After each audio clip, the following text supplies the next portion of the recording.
एक समय की बात है, किसी गांव में एक गुरु अपने कुछ शिष्यों के साथ अपने आश्रम में रहते थे।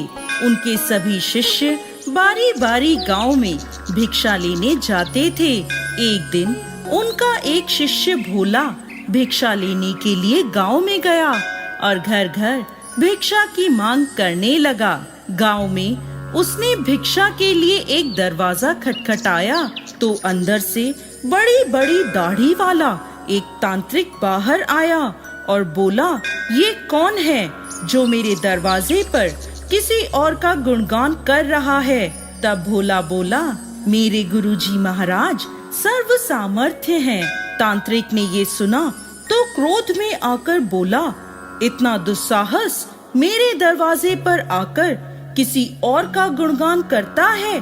देखता हूँ कितना सामर्थ्य है तेरा गुरु। जा, मैं तुझे श्राप देता हूँ, तू कल का उगता हुआ सूरज नहीं देख पाएगा, अर्थात तेरी मृत्यु हो जाएगी। शिष्य ने जब ये सुना तो वो देखता ही रह गया और आसपास के गांव वाले कहने लगे, इस तांत्रिक का दिया हुआ श्राप कभी व्यर्थ नहीं जाता।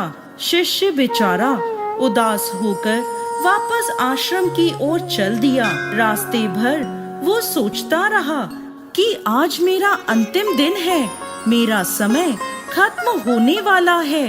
वो जैसे ही आश्रम में पहुंचा तो गुरुजी महाराज हंसते हुए बोले, ले आए भिक्षा। तब भोला बोला, गुरुदेव भिक्षा में अपनी मौत ले आया हूँ। और उसने सारी घटना अपने गुरु को सुना दी और एक कोने में चुपचाप उदास बैठ गया। गुरुदेव बोले, चलो भोला भोजन कर लें। भोला बोला, गुरुदेव यहाँ मेरे प्राण सूख रहे हैं और आप भोजन करने की बात कर रहे हैं। तब गुरुदेव बोले, अरे भोला, अभी तो पूरी रात बाकी है, अभी से चिंता क्यों कर रहे हो। चलो ठीक है, जैसे तुम्हारी इच्छा। ऐसा कहकर गुरुदेव भोजन करने चले गए। फिर सोने का समय हुआ तो गुरुदेव भोला को बुलाकर बोले, भोला हमारे चरण दबा दो। भोला बेचारा मायूस होकर बोला, जी गुरुदेव, जो भी क्षण मेरे जीवन में शेष बचे हैं, मैं उन्हें आपके चरणों की सेवा कर बिताना चाहता हूँ। फिर वह गुरु के चरण दबाने बैठ गया। गुरुदेव बोले, भोला चाहे जो भी हो, चरण छोड़कर मत जाना। भोला बोला, गुरुदेव कहीं नहीं जाऊंगा। गुरुदेव ने अपने शब्दों को 3 बार दोहराया, भोला चरण छोड़कर कहीं भी मत जाना। ऐसा कहकर गुरुदेव सो गए। भोला पूरी श्रद्धा भाव से चरण दबाने लगा। रात्रि का पहला पहर बीता। तांत्रिक ने अपना श्राप पूरा करने के लिए एक देवी को हाथ में सोने चांदी हीरे मोती से भरा एक पात्र लेकर भेजा।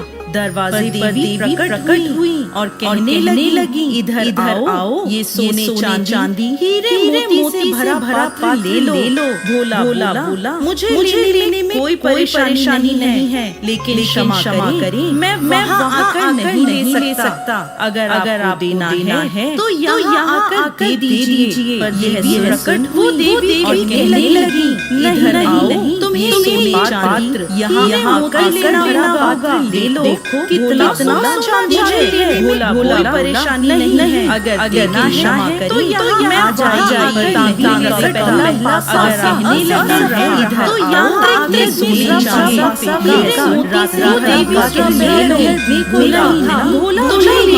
कोई परेशानी